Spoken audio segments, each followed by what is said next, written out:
Пепси. Трета част. Още не сме отишли на втория етаж, вече снимам трети път.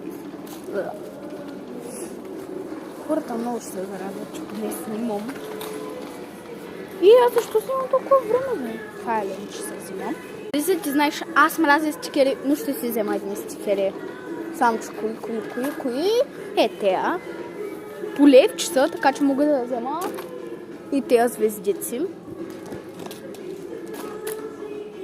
Още еднички за 3 лева това. Малко снежец, любимия ми пълнеш, любим оливчета, ленчички, плек за плетене, качета, един скицник, ще се разменим и без бои, голямо платно. Любимото ми перомоли. Един дневник, чипчета, един маркери, без. Как ще се размени без тетрадка? Броя тънкописци черни, 3 броя цвет, един дневник, лекателна игра. Наложи се да препълним количката, да си.